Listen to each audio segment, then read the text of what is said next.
Welcome everybody. In today's video, we are gonna be talking about the King's Indian. So, I've been playing this opening for more than a decade, but I still remember that at first, it can actually be pretty painful and you can lose a lot of games without getting any counterplay. So in today's video, I'm gonna be showing you the key ideas that you need to understand to start attacking using this beautiful opening. For that, I'm gonna be walking you through 5 games that I've played on my speedrun account. On the screen, you have the key ideas that we'll be learning today. So strap on and let's dive right in. Alright everybody, back with another black game, and it seems that we're getting a King's Indian defense.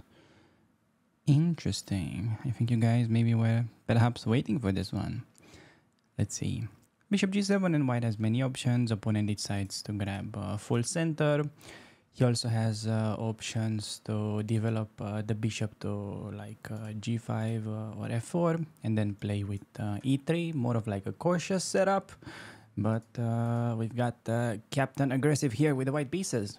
Going for knight f3, gonna castle. And now, yet again, many options. Bishop e2 is by far the main and let me say the only move in the position. As I say that, he's about to contradict me because h3 is a very playable setup. I think in the past this even used to be named the Romanian variation, which is kind of wild. Okay. Idea with h3 is that at some point white will play for g4. We're gonna go for the main move, which is e5. In general, we're gonna be making this pawn push in the King's Indian unless our opponent plays bishop to g5. Whenever you feel that there's gonna be the pin on the queen, you gotta switch to c5 instead. But if not, then we just do e5. First of all, taking twice doesn't really help white generally because there's gonna be a knight takes on e4 kind of trick, and then we easily win back the pawn and equalize, so they do d5. And now it's important that whenever you feel d5, you wanna have this sort of instinct that you're gonna teleport one of your knights into c5 square. But in order to do that, you need to stop b4 first, because that will get rid of your knight. So a5, very clever move, and then we're gonna do knight a6. Opponent goes bishop e2. If he castles, I'm gonna be a little bit confused, simply because it's not the idea with his opening. But okay, bishop e3, normal move. I'm gonna play knight d7. I could do knight c5, but for this h3 structures, this is like a sort of an interesting detail. We prefer knight d7, and ideally knight c5 and f5. That is gonna give us a great attack against the enemy king. If our opponent would have been tricky going a3 with the point of meeting knight dc5 with b4, and we have nothing else but to step back since AB notice that knight takes on b4 is not a move due to the hanging rook, I would have preferred to meet a3 with knight b6 instead. And bishop d7, knight c5, and different plans. But on castle, knight dc5, desired move, and then ready to play f5 with pretty much a dream version. So he could play the move a3, where we have a choice. Yeah, a3 on the board. I could go for bishop d7, because there is yet again this b4 idea. So bishop d7 pretty much just covers the rook and makes b4 not a thing, because we can take. But there is also option of going a4, because a lot of players may be forgetting that knight takes drops the e4 pawn. So I'm gonna go, I think I want to go bishop d7 just to kind of keep it more standard. I just want to get to showcase the f5 break. I have to say, okay, now after rook e1, very important. This is a move that a lot of the newer players would really ignore, with both colors perhaps. Because once you get in this a4, he can never push. Let's see if you guys get it. Why is white unable to push b4? Because of knight b3? No, it's not that. If b4, we're gonna go for the en passant. heard it right. So he can never really push on the queen side, which means that white has nothing to do for the rest of the game. We have managed to completely stop the typical bleeding that happens on the queen side in the King's Indian. And now we're basically the only one who can ever play for a win in this game, assuming you don't do any random blunders. Maybe bold of me to assume. Rook d1, and I'm just gonna go typical play. I could consider bishop h6, playing positional, but yeah, I don't think taking really gives much. So I'm gonna go for the typical King's Indian brutal attack. Yeah, before I can en passant. And yeah, if you really want to, at this point, you can just wait, and white cannot do anything, so you have at least a draw. But probably if that is your goal, you wouldn't be spending so much time watching just videos, would you? Or maybe what do I know at this point? So, okay, f4, knight d2. I could start g5, I could start h5. So if g5, maybe bishop h5 is a little bit annoying. So yeah, just gonna do this. In case he goes b4, I can still en passant and at the very least win the pawn on a3, it seems. And h5, okay, what next? Because if I go g5, I lose the pawn. So the plan is probably just to go queen e8, prophylactic. And then I was about to say queen e8, g5, g4. But on that, we need to use our power and en passant. And if I go greedy, he could take on c5 and seek for some nonsense with d6. So ideally, you want to be able to take back on c5 with a b pawn in this structure, just to not allow your opponent any counterplay. So he goes rook e1, and now g5 hangs the pawn. However, I got some interesting options. f3 could be, yeah, quite a good move that I cannot restrain myself from playing it, and I'll show you why. If pawn takes, bishop h3. If bishop takes, I could do bishop h3, but I think even better to do rook f3. And now I have a very pleasant choice, which I think I'm gonna go for takes right away, threatening to checkmate with checks. Maybe queen d2 is strong, but I have typical compensation on the dark squares. And initially I calculated king h2, I saw some queen h4 move, and that made me feel pretty good about this position. Maybe there is rook h1, and still the situation ain't super clear, but normally this is the kind of sacrifice that you're doing in the King's Indian without thinking much. Or at least that is gonna be my excuse for not having any time on the clock. See, I think we activate now, and that just threatens check and then checkmate. I could have also played rook f8. I just, yeah, couldn't think what's best, but okay. I think bishop h6 is clever because the only prophylactic knight e2 could lose. Yeah, pause the video and try to find out why. Because knight e2 blocks queen's path, but there is little bit of calculation required. Then I could do rook f8, takes. Oh man, I don't have enough time to do the calculation.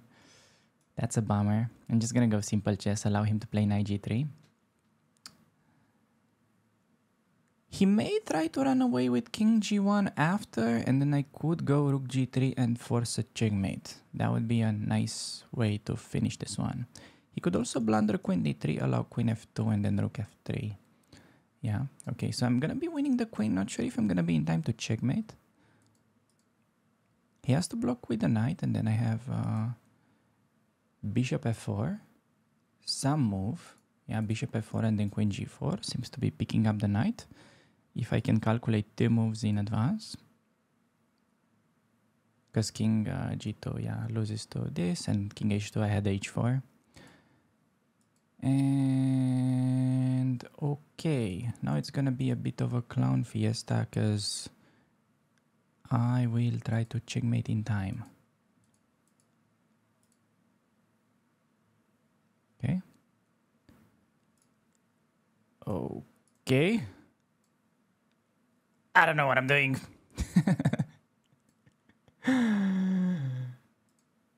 If you guys are confused, so am I. But hey, let's hope he blunders checkmate. That is pretty good strategy. Okay, I gave him the pawn, but I'm bringing my queen closer, presumably. Okay, I want to activate the bishop finally, changing the diagonal. One bishop d4. If he checks, I have king e7, and yeah, we get bishop d4 checkmate. So, we did a little bit of of a marathon at the end. The king had to run all over the board, but I think this was actually a pretty instructive sacrifice on the king side. Now, this game was actually pretty standard, but in the following game, we're gonna be dealing with a very typical low elo type of aggression. All right, everybody, back with another black game facing Mr. 64 Johnny from Germany. Wow. All right. D4, C4. Gonna be king Xenianing. Let's see what Johnny has ready for us. Okay, so E4. He's taking full center. I'm gonna go D6 now, even though castling is also fine. And okay, we have double knight. Potentially gonna be a main line. If bishop e2, yeah, that is like the biggest main line. We faced h3 quite a few times in this rating range, and apparently we see none of that. Bishop g5. Although this is very instructive because it actually gets to showcase one of the most important concepts in the King's Indian when you're considering whether to break with e5 or c5. Because, for instance, in the King's Indian, the most thematic way to break in the center is e5. But when you're dealing with the spin, that is actually gonna be losing instantly. After, for instance, e5, d takes, queen d8, rook d8, bishop f6, knight d5, targeting both f6 and c7. So, on bishop g5, I'm gonna start h6 first, and we'll see if the pin proceeds. I meant to say if the pin is... I don't know. If he keeps the pin, that's where I'm trying to go with this. My English repertoire is a little bit narrow sometimes. So, okay, he takes, which is not a good move for him. And we'll see why. If bishop h4, no longer e5. I'm not willing to go g5, knight h5, because, you know, we're not in love with this idea of overextending while we castled. But I would have switched to c5. And after d5, actually, very instructive. With the bishop on h4, you get a great version of the Benko. After b5, pawn takes, a6, pawn takes, and then some. Queen b6, knight bd7, bishop takes on a6, and black has really good compensation. Rook fb8 coming on the next move, and yeah, just because of that bishop that's normally placed on the c1 h6 diagonal, white is having some issues on the queen side in the long run. But bishop takes. Now, I'm pretty sure taking with the pawn is quite strong, so we can hit the center. But that's a little bit of a more advanced idea, so gonna keep it very standard. And opponent is, wow, trying to take the bull by the horns. He's trying to just destroy the King's Indian. Yeah, that's not how it works. Yeah. Yeah, I don't think this kind of style of just going all in, pushing things randomly is gonna work in the long run. Simply because, well, he doesn't have such good development, and he's making some threats in the moment. But he's creating some permanent weaknesses. And queen b3, my assumption is that he's planning long castle. I think already we can just play a developing move like knight c6 because we get to feel that these pawns are a little bit soft. They're only defended by the knight. So yeah, we can actually add an extra layer of pressure. Expecting long castle or bishop e2. Those would be the main moves. If he takes, it's already quite dangerous for my opponent because he's opening the position while having his king in the middle. So that would be helpful for us. I could have potentially taken symmetrical and then give a check. And the bishop also would have activated, putting pressure on d4. Goes rook d1, and now we have a key move that is actually gonna give us a comfortable advantage. So you pause the video and find a pretty simple yet effective move. Come on, guys. I know everybody would play this unintentionally, since I know how much you're in the love with the pins. Yes, bishop g4. You got it. Nice. Well done. All right. You're actually making progress. It's not like you would make this pin in any chess possession, right? Okay. Well, point is all about these squares. We're trading off the main defender of those squares while, saying also hello to that rook. Queen takes. Okay. So the queen infiltrates while his king is still in the middle. No development. You should just not freak out. Even though you may have missed this move, you should still not freak out. So, first of all, I'm looking bishop f3. Defending the knight and taking, he has to take. And then do we have some genius idea? I don't really see it. Okay, what to do? What else? Queen d7. Protecting the knight. The knight is hanging, we gotta defend. So, we're solving this immediate threat of queen takes on c6 while his issues are still there. The center is pretty weak. Now, additionally, the queen can get in trouble if he's not careful. The king is still in the middle. These pawns are a little bit weak. So, currently, white is having an extra pawn. But he's got, like, so many issues. Like, fragile center, queen on b7, king in the middle, undeveloped pieces. Yeah, I would say just getting paid one pawn for that is like robbing a house only, so yeah. You can keep some sort of food that's left over in the fridge. Maybe even if it's like some good food. Still not quite enough. For me at least. So, okay. Queen d7. Opponent has to do something. If d5, basically, you have simple move. Attacking the knight, knight has to move. And okay, he's still, wow. It's crazy to me that somebody that's 16-15 blitz can break so many fundamental rules. Moving the knight again and, okay. Perhaps he's defending this, but he's not doing it to defend. He just wants to bite on c7. Okay, he's like maybe not get the leftover food, but also steal some old bicycle. Okay. Okay. All right. Yet again, I can think of taking. I can think of taking on f3, or I can also think, what if we just defend? Still. Now, another extra problem was added. Misplaced knight, misplaced queen, weak center. Okay, pretty... Okay, knight is fine. It's only piece that's kind of fine, but it's still sort of pinned. Yeah, it's actually a bit problematic because the knight is pinned and he's got these undeveloped pieces, king in the middle. So 1, 2, 3, 4, 5 or 6 problems for white. Yeah, these are not gonna run away in like a move, so you don't have to look for immediate wins. And there is bishop e2 trying to unpin and develop. First normal move of the game. Problem for my opponent is that it's a little bit too late. I'm gonna start a6, question this knight, and already the knight cannot really move, I feel like.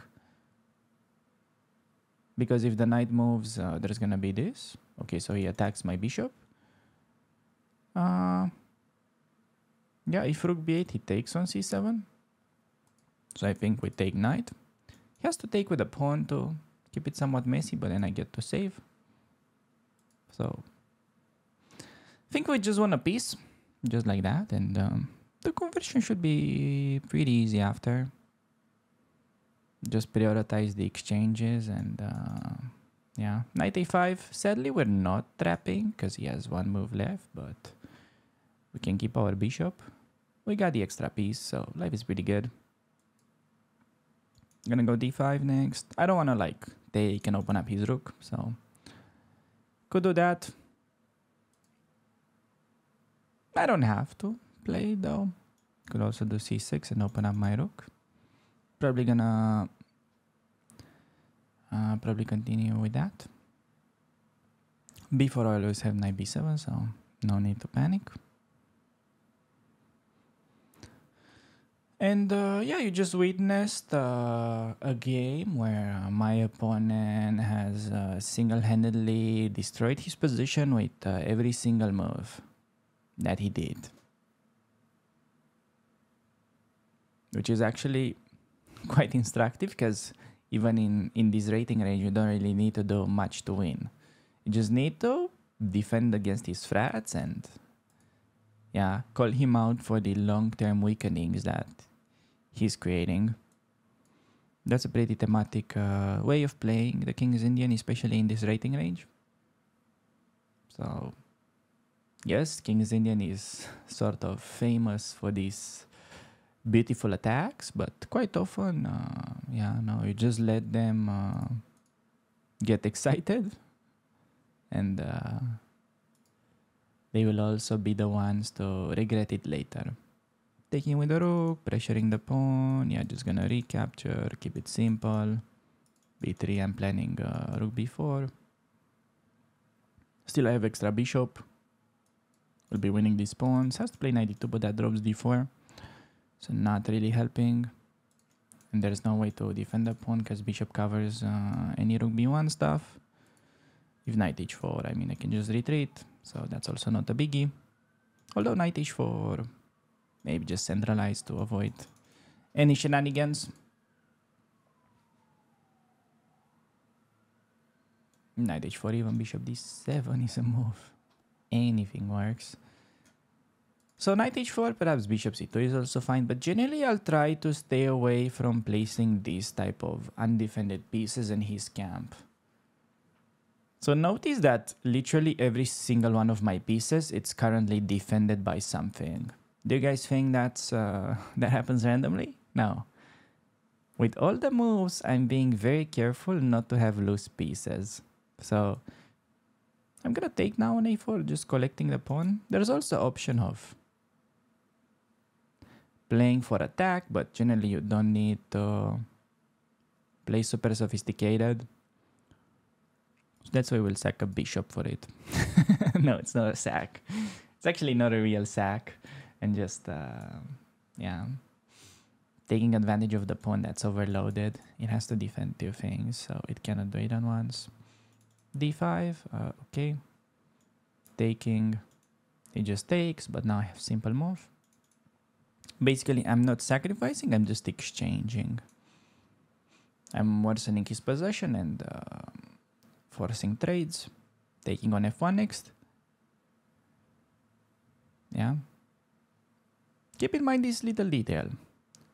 My pieces are generally defending each other, so next time you feel about, you know, you think about making some sort of move that doesn't have a clear idea, but more so it's placing itself on an unprotected square, especially in your opponent's camp, that's usually a signal that, yeah, it's a risky move, unnecessary to keep your pieces loose. I'm just gonna look for ways to win this pawn. Maybe we can't win it immediately, but yeah, no, apparently, never mind, we can. So I can take, but maybe some rook e8 check, unnecessary activity for him. Gonna start like this and not even giving him the check. Yeah, so I'm not really troubled by this idea. There's just rook f4, not giving him access to the 7th rank, and okay, finally I can go in, let him check me. Do I have to? Probably not. So I'm gonna do bishop d4. Target him this way. If king g3, I can reinforce my rook. Notice how my rook is simultaneously defending the key f7 pawn while also attacking. So, okay, king there, just g5, simple move. Yet again, everything is defended, especially except, you know, the rook that's ready to infiltrate. So he resigns. Yeah, there was rook f2, rook a1 coming. So overall, yeah, just received some nice help from my opponent. Now, the next game is going to be the most important out of the whole video because I'm going to give you my secret life hack against White's most important setup. Alright everybody, we got Mr. Flying Raccoon here from Poland. He's gonna be our client. Starts with the English opening and he's about to meet our King's Indian. So, English players, normally more positional kind of guys. So, generally pretty harmless. But, okay. I'm gonna take my word back since he started aggressively expanding. That was a bit of a mood change right there. Gonna be playing d6 and then castle in. Yeah, expecting d4. Now, as they say, once you said A, you have to say B. And alright, we're getting the starting position of the Mar del Plata. The richest line in terms of history. So, lot of things here. E5 main move with castle knight e6. This is the Kasparov and Fischer way of playing it. What is best nowadays? Knight a6, e5 I feel like is more solid. But I'm gonna give you my secret sauce. Queen to e8. Preparing e5, and the main idea behind this variation is that it's filled with a lot of traps, and the only way to play for an advantage as white is not intuitive at all. And even that, the e5, I think black has a lot of very tricky ideas, even against the best computer moves.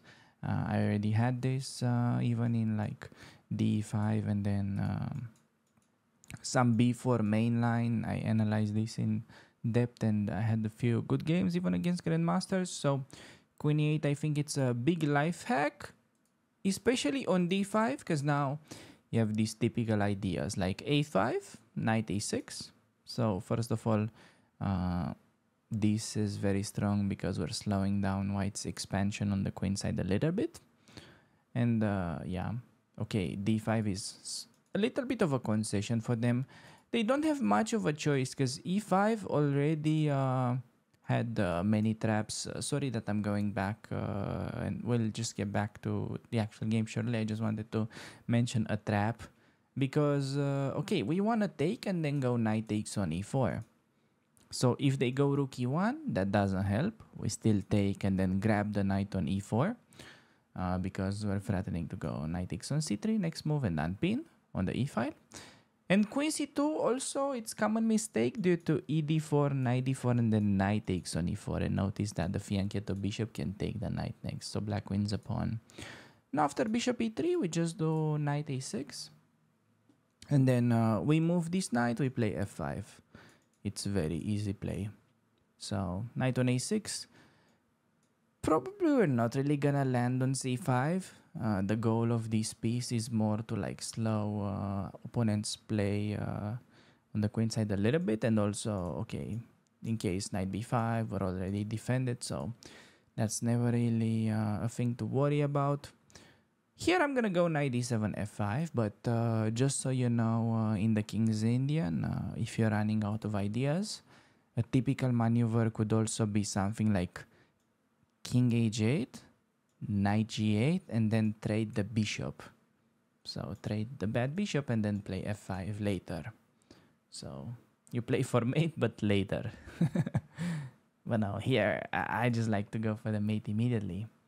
I like to play 97. This is still in my analysis. I had many games like this. It's white's most common setup that they can play in the Mar del Plata. And a3, yeah, very common, preparing b4. Now, normally f3 is the expected move. That's why they go for this knight move.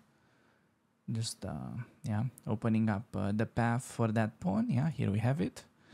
I swear I haven't paid my opponent for that. It's just that I'm way too cheap. So this is an actual game. And it's just that this is very common for white. So bishop f2, and now, okay, we play typical King's Indian move, g5, and they will do b4 normally. G4 also alternative, try to slow down. Okay, wow, he played it. So this is interesting for him because I'm basically pinned. So it's important to control the urge that you have on the inside to take. Because after AB, that's only helping white because he wants to do b5. And okay, pause the video and try to think about what should we play in order to actually get an attack. I'll give you a hint. Based on the pawn structure, we're focusing only on this triangle, and white is gonna focus in the red triangle. So focus on the orange side. Now, if you were thinking probably something like knight f6, h5, g4, congratulations, you're a pretty average King's Indian player. However, if the answer was rook f6, there's still a little bit of hope left for you. I'm kidding. Rook f6, it's actually not such a simple idea. It's very unique and it's actually my favorite, and it goes to show why this queen e8 move has such good synergy on the Mar del Plata, because we played this queen e8 move very early, and now we're just ready to go for a crazy kind of battery. Is it a battery with the rook? You cannot really call it battery. We need to come up with a name. I don't think there's an actual name for this. And notice that we can completely ignore what white is doing on this side just because we have our own thing going here. And yeah, I think yeah, we can probably just go for the attack. We attack. There's no, we don't even have to, yeah, like, okay, we could recapture, but I want you to pause the video again and think about it a little bit outside the box. I'll give you a hint though. There is this saying that in the King's Indian, the most important piece is the light square bishop. Without the light square bishop, there is usually no attack. Okay, Alex Banzea, you sound like a total moron. How can that be true? The bishop didn't move in itself at all. Well, I'm gonna show you this thing where the frat is actually stronger than the execution. So I want you to remember this flashy idea. So you move the knight. Move the knight anywhere. I'm gonna show you that even knight here. Okay, like, why do you play knight there? Well, sometimes there's an idea knight captures a pawn on c5.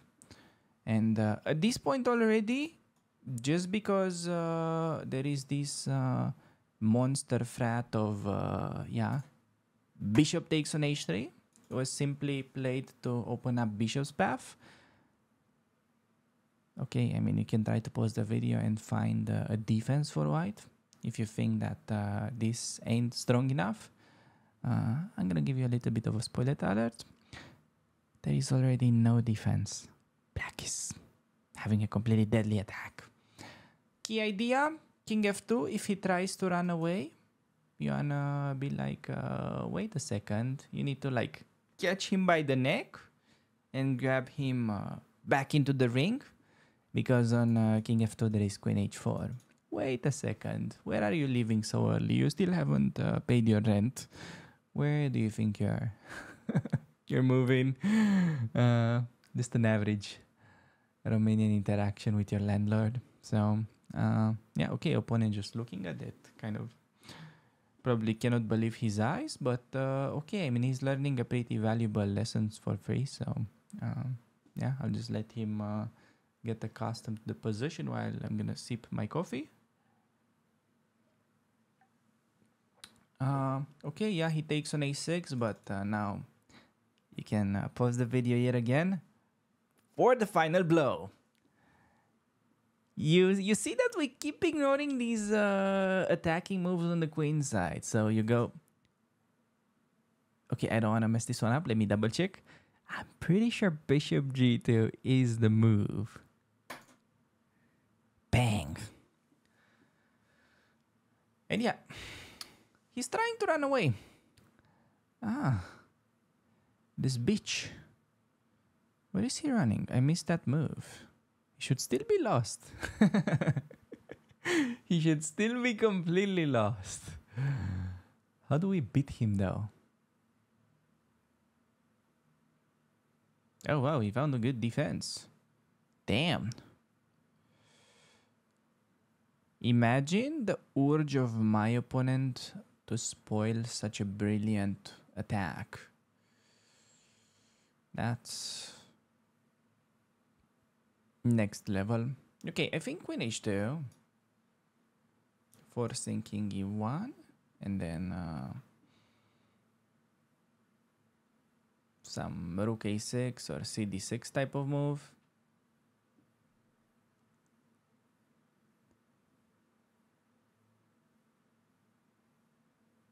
Also, I can just cash in. No, I think I'm just gonna go for the quick cash grab. So basically, bishop is immortal due to mate in multiple ways. Has to go king e2. But then I kind of don't want to take his rook, although I might have to. If I take his rook, though, the defense is gonna get a bit easier. So I feel like I'm just gonna take on d6 or on a6. Oh boy.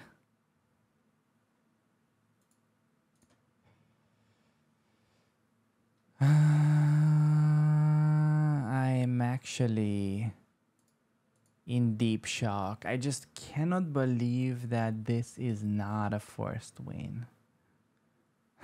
It's actually for the first time that my opponent's actually able to hang on from that deadly choke. Well, position-wise, we're still doing okay. It's just that we don't have the flashy checkmate that I was hyping, which is a bit of a bummer. Okay, rook b8. Just keeping my rook while gaining a tempo. Yeah. Okay. Bishop f2, queen h5 with g4 is still keeping some hopes of an attack. Plus, it also seems that he's gonna be losing the b4 pawn, which actually it's quite nice because our rook will activate from the other side. But yeah, I guess this knight dc5 was just a little bit extra. I was trying to prove a point that the attack is like so strong that you can just mate brutally. Apparently, the gods of chess are trying to bite me by the ass. But yeah, I think it's still pretty much in the safe zone. Because if we do the material count, my opponent has, whoa, he actually has 3 minor pieces. I even lost the count. Oh man, that was, I got a little bit overexcited with the sacrifices. You know, it's like when you go on a vacation and you don't check your spendings. You just deal with it when you get home. Oh man, when did I sacrifice 3 minor pieces for a rook? That doesn't sound like me, but okay. Rook f8, just getting some protection. I don't know what is up with this flying raccoon, but yeah, I'm starting to think that raccoons defend better than people. Basically judging on this game alone. Alright, so I'm letting him take. He's gonna have 2 extra pieces, but his king is gonna be semi-open.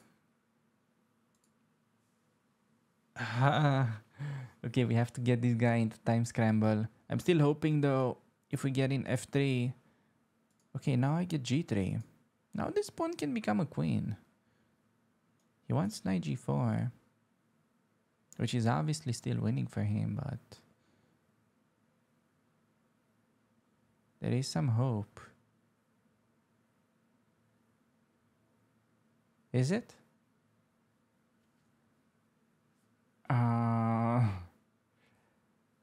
Yeah, the gods of chess are really coming after me, aren't they? I see rook f7, bishop e8. Oof. He may see it there. That's the worst part. I have to do this, but man, bishop 8, I have to try like g2.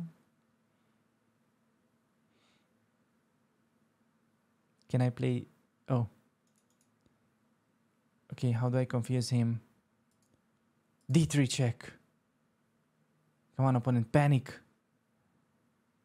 Blunder something, bitch. In the words of famous streamers. Okay, so he wants check. I'm just gonna sidestep. I have no time to do anything, but now I also attack his queen. He has queen trade, but then I get to queen. Almost. But okay, he flagged! What a clown fiesta. But I bet I was completely winning at some point. I just, for the first time in history, what the hell actually happened? So h3, right?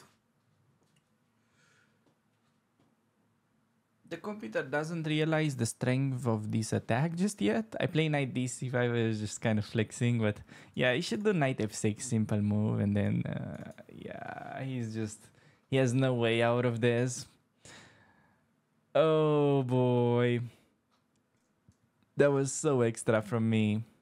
I just knew that, well, I didn't know. I just analyzed something similar at some point where, yeah, this bishop h3 is...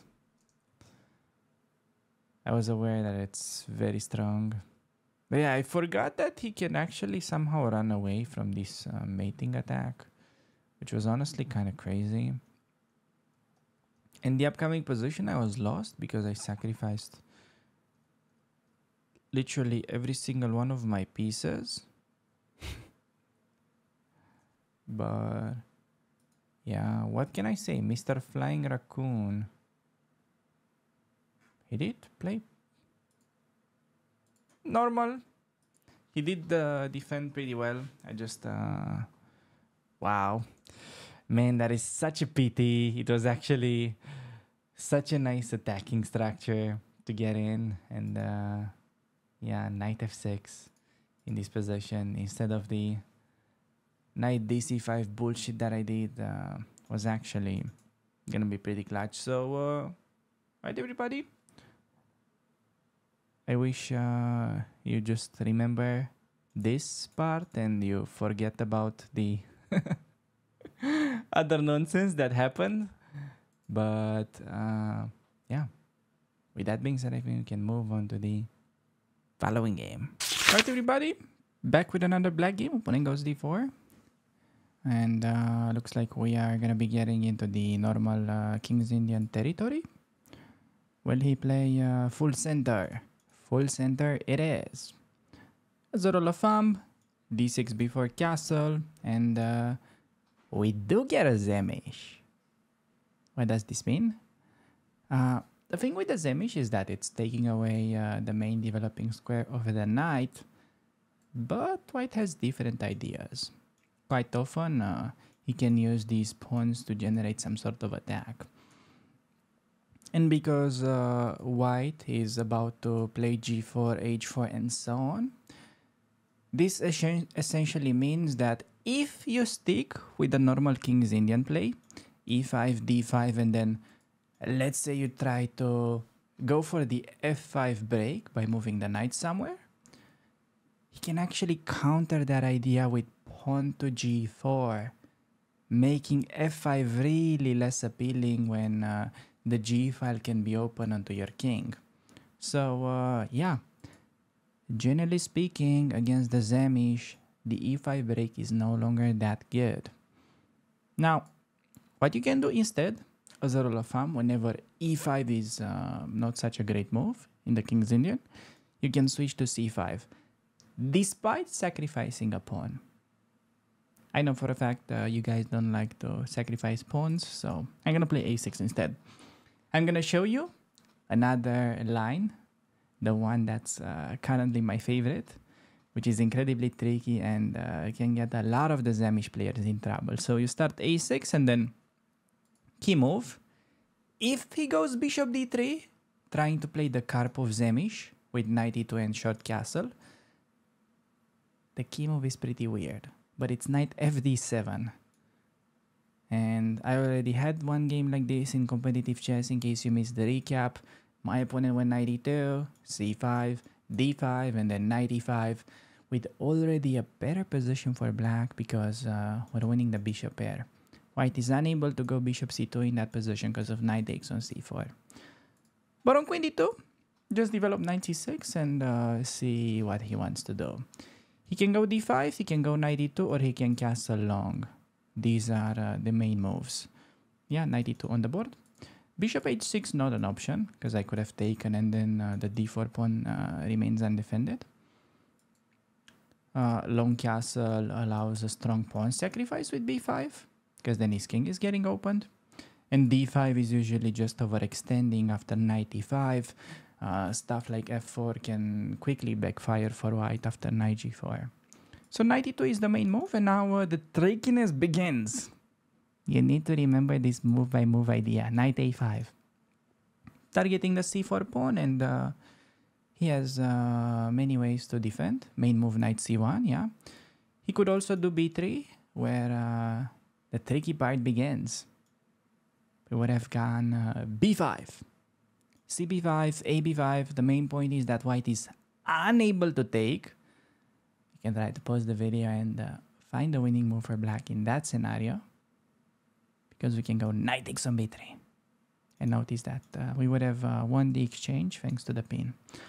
He goes knight c1 though, main theoretical move, and now because we want to break with either c5 or e5, knight d7 is a very convenient move. Important move. This is usually what most players forget about, and expecting b4, we'll simply go back with a knight. If he plays knight b3, we can take and then go for something like e5. On knight b3, c5 is also alternative. At this point, we can actually play both ways. But yeah, wow, he goes bishop e2. I would have expected a lot more players to just go b4 here, and then knight c6, rook b1, e5, d5, knight d4 is usually how the theory goes. And after knight b3, it's important that we don't take, but we keep the tension and go f5. And even if white takes quite a few times on d4, we're gonna be having good compensation on the dark squares for that pawn. But okay, let's try to not dive super deep into that since it did not happen. And I think we just play c5 against this move. Yeah, simply preparing to meet d5 with knight e5 seems to be a clever way to put pressure on c4. And then we're probably about to sacrifice the pawn in the Benko style. So b3, b5. It's very common once you play c5. Usually the follow-up can be the Benko gambit. simply trying to open up lines for our pieces and exploit the weakness on the diagonal.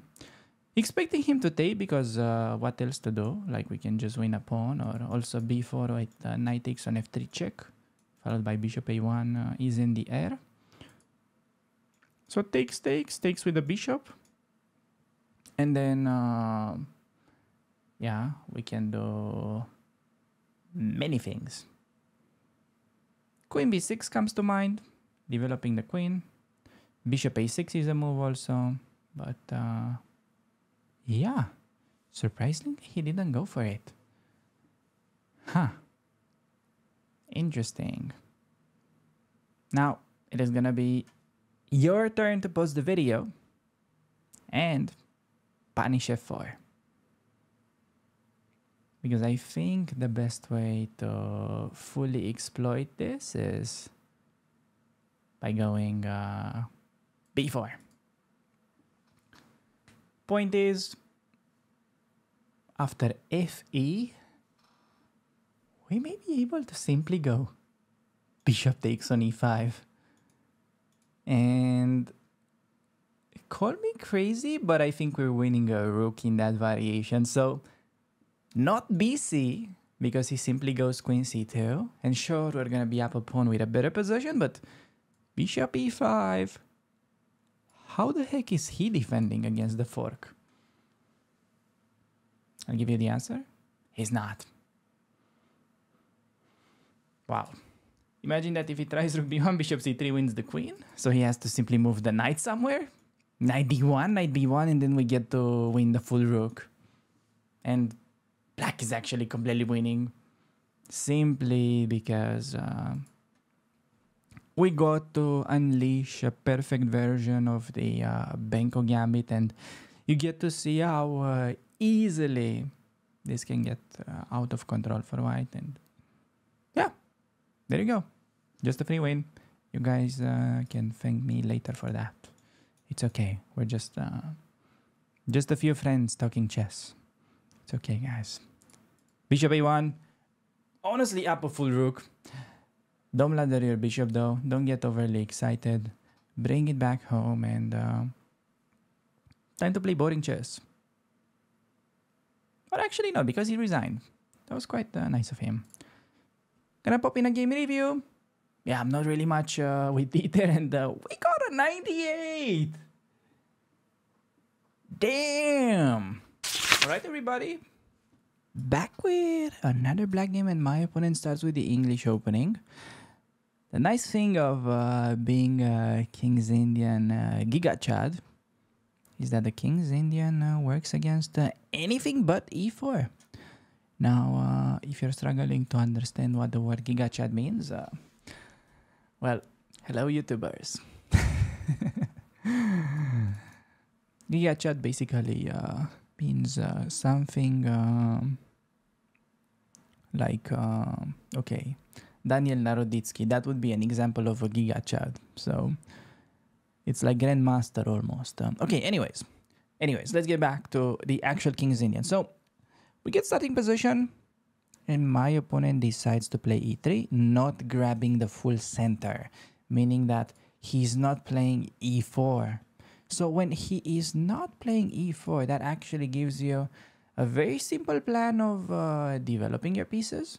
You can go knight b to d7, and then because you're not being under this threat of getting rolled by his pawns, you can double fianchetto. So whenever you notice e3 play, you can easily get the setup of pieces, double fianchetto, and then yeah, carry on with your day. Thank me later for that. Okay, this is getting very interesting. So my opponent plays d5, which is really one of the main ways of trying to kind of refute this idea. I would say white wants knight d4 and say that we're pretty passive. I think c6, putting pressure and basically forcing him to go e4 if he wants to justify his play. I don't think this is very common for the white players because normally the guys that go e3 are normally not very comfortable pushing so aggressive in the center. So I think already if your opponent is doing something like this, he'll probably start playing suboptimal moves just because these guys are usually more positional. See, he already made inaccurate move, bishop c2. Moving the bishop yet again instead of building a strong foundation in the center. If you really ask me, not sure what I would have done on e4.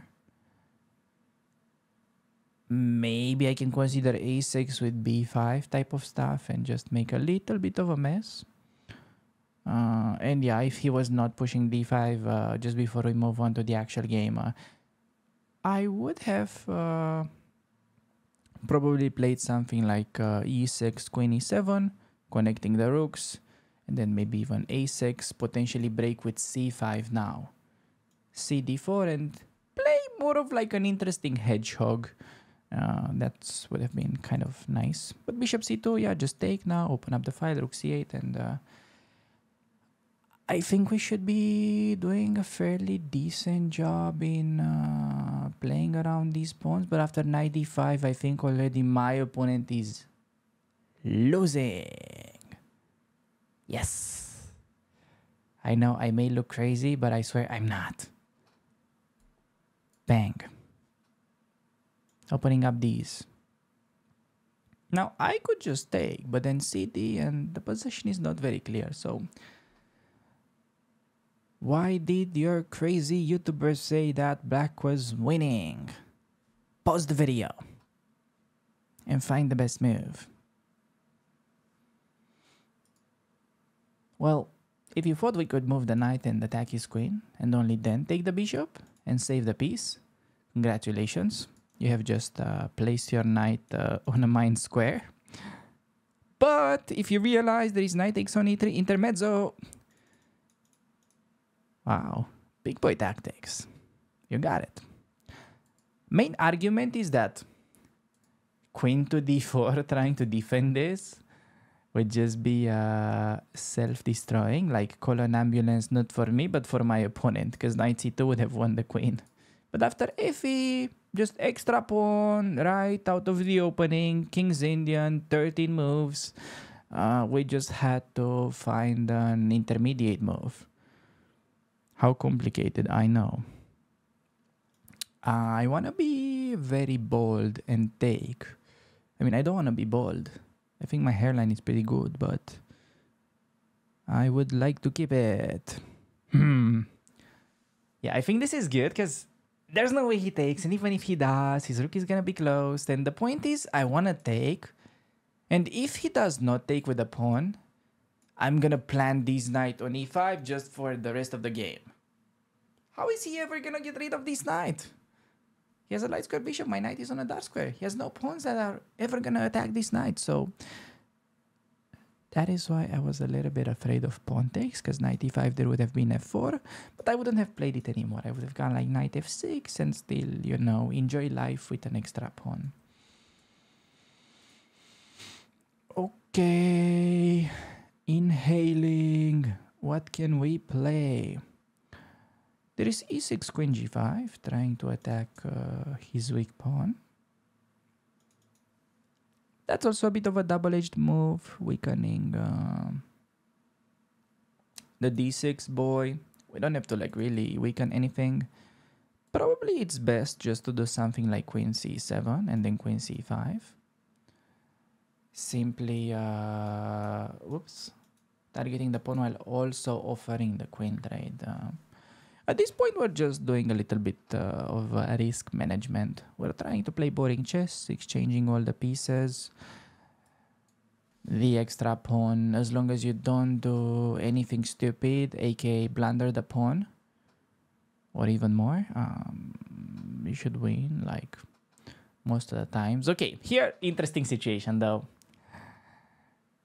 Yes, we would love the queen trade. But we're not gonna play the queen trade here because he would be getting rid of my powerful knight. Not today, son. Not today. However, how the heck do we make progress?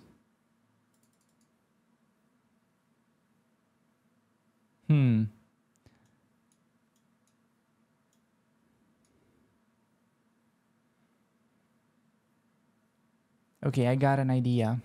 So I'm gonna go rook c8. And I'm preparing to take and then go knight back, with the point being I could very well play e5 on the next move.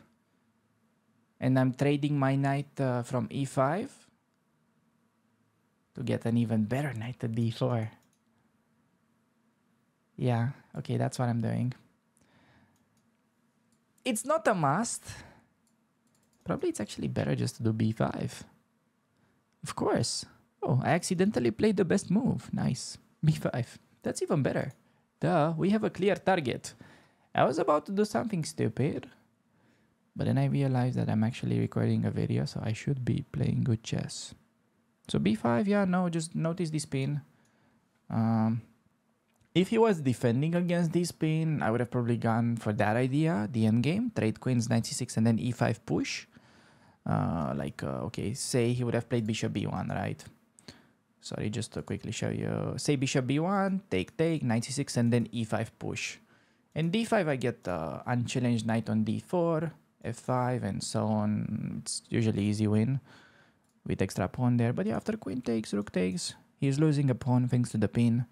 He cannot take, bishop is hanging, and b4 allows rook c4. So, good stuff. King's Indian. Just King's Indian things. Randomly playing the best move. Hey, there is a reason why placing your rooks on the semi-open file is mandatory. And I always scream at you guys that you should be making such moves. So, yeah.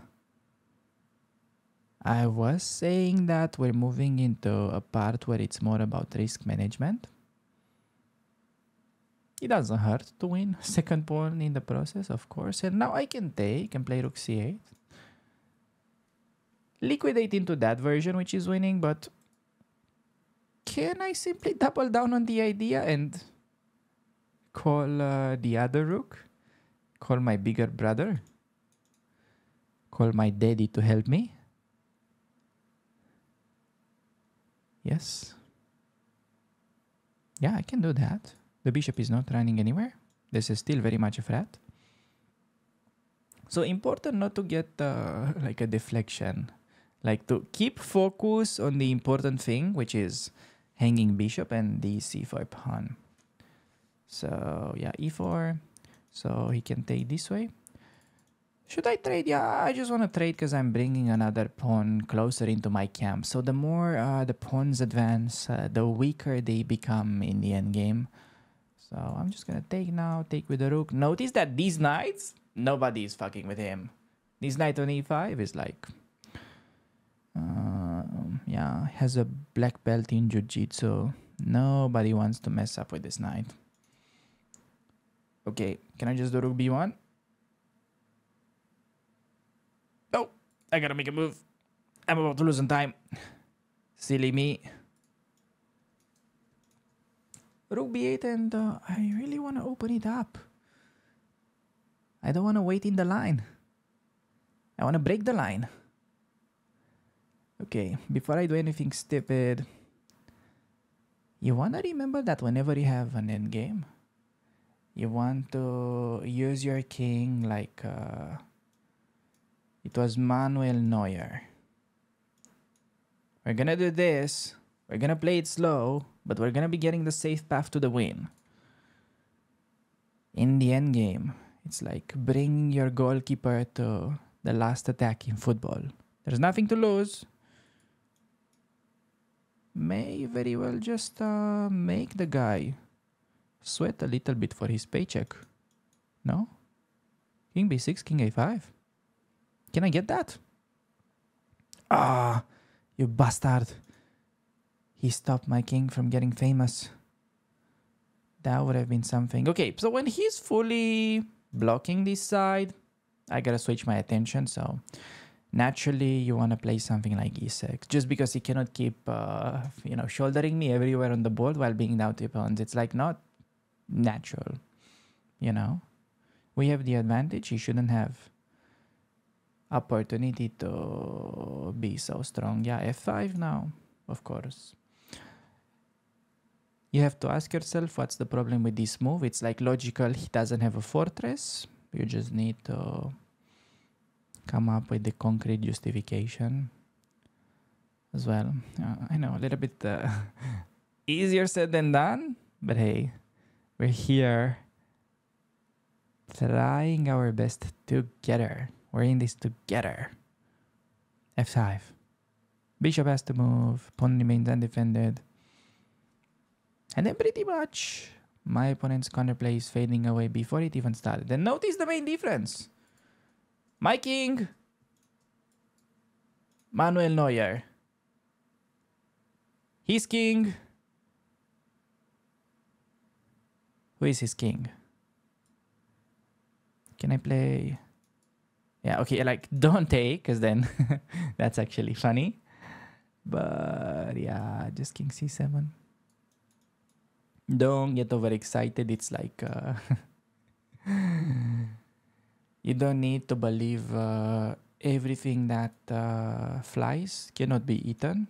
So don't take bishops like that when a pawn is about to queen. But yeah, I wanted to highlight like how many moves we already made with the king while he wasn't even close of doing anything. Why isn't this like an automatic win? Okay, so c3.